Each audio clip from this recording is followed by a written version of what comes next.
Hi everyone, Matt Watson here. So behind me is my very own Mazda MX-5, and in this video I'm going to talk you around the car. I'm going to point out some of the upgrades I've done to it to make it far more fun to drive, and also show you some of the things that have gone wrong, including vandalism. Awful. Anyway, for this video I'm going to switch over onto a POV camera, so let's go check out the car. Okay, let's kick off this video by talking about the model of MX-5 I've got. So it's a Mark II, as signified by those rather silly looking headlamps. Now the Mark I had those famous pop-up headlamps, which looked super cool, but they were scrapped because of crash regulations. They tend to rip people's legs apart if you drive into them. This is better for pedestrians. Doesn't look so good though, does it? Still, I went for this too, because it's actually a slightly better car than the Mark I. It's basically the same underneath, but it has some extra strengthening, some bigger brakes, the engine's slightly tweaked for a bit more power, and the interior's a bit more modern and more comfortable. It's a little less raw, but it's pretty much just as good to drive, but easier to live with every day. So my car cost me £2,000, but you can actually get a decent one of these for about £1,000. You do have to watch out for a couple of things. The sills down here rot, so this one's been refitted. So that cost about 150 quid, not too expensive. Another thing you have to watch out for are the chassis legs. So it's the chassis bit that runs and holds the engine. They can actually rot from the inside out, but those are the two main parts to watch out for on these cars because they can rot. Now I've been a bit unlucky with this car because it has been vandalised, and I'll show you now what's been done. So someone kindly, after I bought it, managed to just dig their key in there and do this massive scratch. Now I'm wondering if I can get that fixed just by a kind of specialist vehicle repair without having to have the whole back end resprayed. Be good, let me know in the comments below. Some more scratching here, it'd be nice to get that out. Another thing that I noticed once when I was driving along, that it was quite windy when I had the roof up, and that's because someone slashed the roof. Completely separate occasion, but yeah, I managed to repair that myself with some rubberized glue. I actually did a really good job, and it's held up for years, that has, no problem at all. So there's the car in its entirety. Now it's looking low to the ground, but more on that later because I'm going to talk you through the upgrades on it. So I've fitted a new exhaust from MX-5 parts, so that's a bit more free flowing. It sounds a bit better than the standard exhaust. 150 quid, not that expensive really. At the front I've gone for the stick-on number plate, but not very successfully. So normally the car has like a plinth there, which just looks awful, so I've fit this stick-on one. It actually covers some holes from where the plinth was mounted. Ideally you want to put that up there because then you won't get these ripples. So if anyone knows how to fit one of these without the ripples, let me know yet again. And there's another thing I've fitted to it, a towing eye, which you need if you want to go on track days. Other than that, it does look pretty standard. But some other things that I've done to it are this. Look, I've fitted upgraded brakes. So these are EBC performance rotors and EBC yellow stuff pads. Fit them at the front and at the back, and some braided hoses as well for the braking, just for a sharper response. I have done something a bit wrong though. I've had the rotors fitted the wrong way round to my insistence because I got it wrong. Those should be facing that away to pick up more air and cool the brake rotor. You can actually get a bigger brake kit for this car. So the 2.5, the sport version, had 16-inch rather than these 15-inch alloy wheels, and that had a bigger brake kit for better braking. So a lot of people do fit that to these cars. And actually the 2.5 is a bit nicer looking, it has a sharper nose.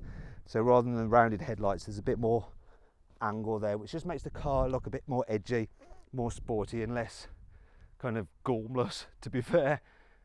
But you want the sport version because the sport version of the 2.5 has a limited slip differential. This is the IS of the 2, and that has a limited slip differential as standard on the 1.8. So yeah, you've got a Torsen limited slip diff, which is great for this little car. The Mark Is, the later 1.8, they had a limited slip diff as well if you had the IS, but the 1.6s didn't. Unless you imported them from Japan, then they did, but they were a viscous diff, and they actually kind of don't work anymore. They just revert to an open diff after about 10 years, which all those cars will be older than 10 years now. So these brakes, they cost me about 100 quid for the rotors at the front, 100 quid for the rotors at the back, and 70 quid for the pads at the front, 70 quid at the back. Notice I've got Yokohama ADOA R tyres, so it's a very kind of track focused tyre, stiff sidewall, not that much tread. They're all right in the wet actually, but in the dry, these are super grippy. Lovely things to drive on. They're about 90 quid a corner, so not the cheapest. But let's move on to some more serious upgrades that I've done. I'll just pop the bonnet there, and I have to reach behind here, oops, to get the bonnet strut. Reason being, they've had a bit of work done under here, which has taken up some space, so I can't really fit this where it should be anymore. So here is the engine, and here's what's been done to it. The key thing is a Jackson M45 supercharger. So that's the supercharger there. It just bolts on with this bracket, and then obviously you have to fit some pipes in to go from down here into, can you see there's an air-to-air intercooler. In fact, if I go into here, you will see it better. There it is, just in front of the radiator. So the radiator is a bigger radiator, and I've also fitted twin fans because with a supercharger, you're getting a lot more heat, so you need to get rid of that heat. I've also got a blitz blow-off valve there, so that when you lift off the throttle, you get a pew sound as it releases compressed air in this chamber when the inlet manifold shuts up. So this is the 1.8 litre engine, so it normally has 140 horsepower or 110 horsepower at the wheels as I measured it. This supercharger, which also includes a Mega Squirt ECU, it also includes the kit that I've fitted to it, includes uprated injectors, so they're the RX7 injectors, so they can squirt a lot more fuel in. We've also got a cone air filter as well, and the result is almost 200 horsepower at the wheels. And the good thing about the supercharger is it keeps the character of the 1.8 engine, so it doesn't alter it like a turbo does, which just gives you a load of torque. This just takes the normal graph and raises it up, so it feels like the same engine, just one that's probably a 3 litre. And I'll show you a graph of the performance upgrade now, which is pretty cool when you just see how it's just lifted the whole graph, but it's got the same shape. Now you'll notice some other weird things here. So this is the reservoir for the screen wash, which I've had to relocate because this whole system does change things a bit. You might notice this as well. There's cutouts here, which don't look great, do they? But I've spoken to people at the MX-5 Owners Club, some expert technicians, and they say this isn't actually structural. The main bracing is underneath. You can probably just see it through there. So this is just a slam panel, really, for things to be hung off and to fit the bonnet down onto. So it's not major. Now, these are the chassis legs here that I was mentioning earlier. So you have to watch that because water get in between the gaps there and they rot out. So if you're buying an MX-5, check that out, because if it's rotten, you do not want to buy it. So there we go. Excuse me, what are you doing? I'm filming something. Pardon? I'm filming something. You're what? I'm filming a little video for myself. Well, why do you have to do it here? Just go away. Don't come doing such things again. Well, do you know what? I'm here for now, and then when I'm done, I won't come back again, but I will finish here. And if you keep disturbing me, it's just going to take longer. It's your choice. I think you're very, very rude to do this. Yes, well, I don't particularly care what you think. Now, the work does look quite fun, and in total, the labour cost was about £1,000, and the parts, because I bought the supercharger, I bought the ECU, the blow-off valve, these pipes, the intercooler, all second hand off eBay for £1,000. So that's £2,000 to do all the performance stuff, which isn't too bad. Now, other things that I've fitted to the car are this. Look, we have Meister R, you can see that, adjustable coilovers. They're about 700 quid for a set for this particular car. Now, there's another weird thing here. Look at this. So this is a fabricated brace which pushes against the master cylinder, because when you press the brake, that actually moves. The first travel through the brake pedal is actually the movement of that. So if you stop that moving, you get a more responsive brake pedal, better feel to it, which is obviously great when you're driving. The car just feels a bit more in tune to your inputs. So there we go, that's the main upgrade. Really, really cool. Some other things that have been done to the car as well though, because of the extra performance, I've had to fit an upgraded clutch, which can take the added torque. I've also fitted a lightened flywheel, so it revs a bit quicker. And in total, that was about £600, and I got those from Fly Miata in the US. It's a really, really good site to get some parts for your Mazda MX-5, because obviously in America, the MX-5 was called the Miata. Now then, let's take the car for a drive. So, one of the things I absolutely love about the MX-5 is this, look. Taking the roof down is this simple. And it's great on a day like today because it's roasting. Right, that's the wind deflector, you can just pop it up. So, see if it starts. There we go. Okay, so first thing I want to show you is acceleration on this thing. So here we go. Look at that. That's 60 like that. And that's too quick now.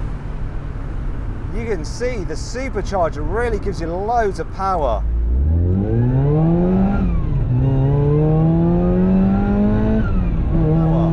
And even in 5th gear, look, put your foot down and it just picks up so well. The brakes are good as well. So those pads, the bigger rotors, vented discs, the braided hoses, that tweak to the master cylinder just means there's a real nice firm feel to that pedal. Lovely. Steering, it's nice and sharp. It's light most of the time because of the power assistance. One thing I do wish this car had done is poly bushes. It will probably get rid of some of the slop. The diff means that you can just put that power down when you go around a corner. So good. I don't know if I'm lacking anti-roll bars. It's a bit gravelly here, so better watch out. But you can really tell steer this car on the throttle. It's so good. Have to be careful down here and occasionally use the horn just to alert people if they're coming the other way and driving like me.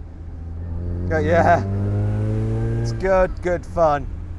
And it's generally quite comfy. I've got the suspension actually set in quite a soft setting with a damper. The springs are firm, but the damper's slackened off.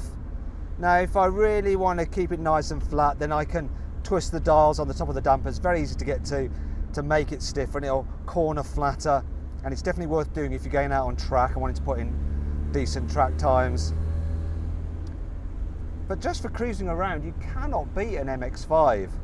And it's all the better for being supercharged. It's very hard to get a car that's as fun to drive as this and as cheap. So all in, with the price of the car and all the mods, you're looking about £6 for this one. But like I said, you can get the car for about £1,000. So it's possible to do all this for about £5,000. And I can't think of many cars for £5,000 that are as fun as this little MX-5. And you might be able to see there, look, the light and flywheel does help with it just revving up and down. And here we go again. So much power. Woo! And we're coming into a 30. The brakes, full emergency stop. ABS still works. One of the advantages of the Mark II over the Mark I, ABS. And look, you got a steering wheel with a airbag, which is good.